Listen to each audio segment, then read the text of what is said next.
Hi, welcome to Ekate's Crossing as we continue. We just finished up the end of chapter 2 of Journey of the Heart, taking steps forward. Awareness, courage and gentleness are the basic weapons of the warrior of the heart. They cut through our habitual tendencies to fight or flee. When we come up against painful or difficult situations in this way, they allow us to convert whatever challenges we are facing into stepping stones in our development. Yet most of us, if we carry these weapons at all, have let them become dull from lack of use. Fortunately, that does not disqualify us from venturing forth on love's paths. For relationships provide many hard surfaces on which to sharpen these abilities, and this become the further we can advance along this path. We all face certain obstacles that stand in the way of having a healthy, fulfilling relationship.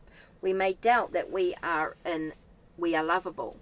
We may never feel ready to make a commitment, or perhaps we can never find the right one for us. Typically, such impasses causes us to swing between hope that we will somehow be rescued from our situation and despair, that we are somehow defective or doomed, yet telling ourselves stories like something is wrong with me, this shouldn't be happening, only keeps us away from seeing the immediate stepping stones right in front of us. Instead, we can let our difficulties with intimacy touch us, that they will show us what we need most, that we most need to work on to come into deeper relationship within ourselves and with others. When we let ourselves feel the rawness these difficulties bring up, we start to get in touch with deeper powers, our capacities to be present with whatever is happening and to find a way to work with it. In this way, whatever seems most impossible about relationships, whatever problem, question or confusion we have, if we see it, feel it, go forward it, use it as our path. To call upon our warrior spirit and use love's difficulties as path, we can always begin by asking of the difficulty, what is this pointing to in me that I need to look at? Every obstacle or challenge that we face contains an implicit question which can help us find a new direction. Questions are an invitation to greater awareness. They point us towards areas of our experience that need our attention. So when we make the question that is implicit in our difficulty explicit, we are inviting our awareness to enter the situation and guide us. When we address our impasse in this way, we can use it to generate useful path questions for ourselves. What is this difficulty pointing to? What is it trying to teach me? What can I learn from this situation? The point of asking such questions is not to come up with an immediate answer. When we try too hard to find an answer, our busy, conditioned mind takes over and we only become more confused. But if we can take these questions deep inside us, using them to help us explore neglected areas of our experience, they will point us in new directions. One woman, in considering why her prospective partners never worked out for her, discovered in herself a strong underground fear of men, as well as distrust of her own femininity. Thus she realized that her difficulty in finding the right man pointed to some major conflicts about intimacy that she needed to resolve. In her childhood, love had become associated with guilt, debt and pain. To be loved meant giving herself up. As long as she held that deeply ingrained belief, she was not really ready for the kind of relationship she longed for. It took courage for this woman to bring these issues to light and deal with them.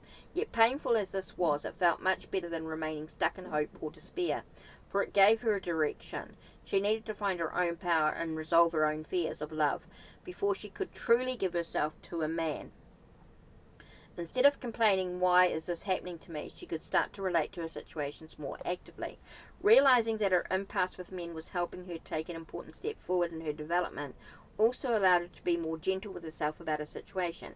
Instead of blaming herself for not having a man, she began to give herself space and time to develop in new ways, to go deep within, face her tendency to give men magical power over her, and eventually find her own light which she could trust. Connecting with herself in this deeper way also helped her appreciate herself as a woman. As she expanded and filled out, she no longer expected men to fill her gaps, and she became more interested in them for who they really were. Consequently, more interesting men started appearing in her life and finding her attractive, thus bringing awareness, courage and gentleness to bear on stuck and impossible areas of relationship. Ignite the intricate wisdom of the heart, which can burn through old patterns of denial and avoidance. If our heart is like a flame, our karmic obstructions are the fuel. that this fire needs in order to blaze brightly. Although the burning of the old karma creates great turbulence, it also releases tremendous energy. As our habitual patterns start to break down, we gain access to a fuller spectrum of our human qualities.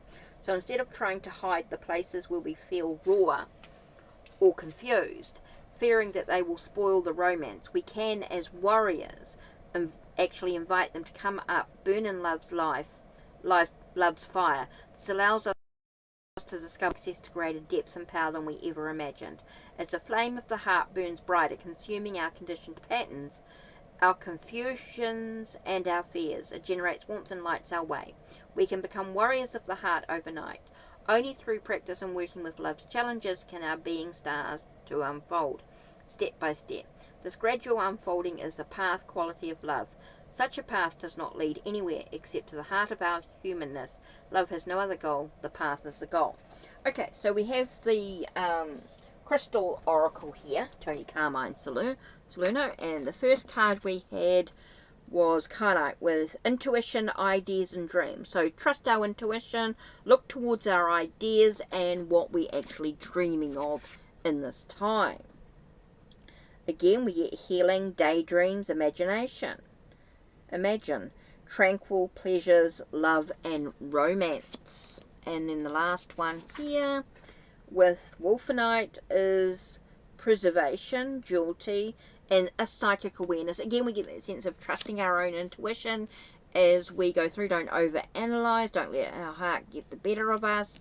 It's really about trusting in how we choose to react. Okay, that's it from me. Don't forget to check the links down below, check the links on my channel, like, subscribe, and ring the bell so you know when the next video will be uploaded. Take care, blessed be.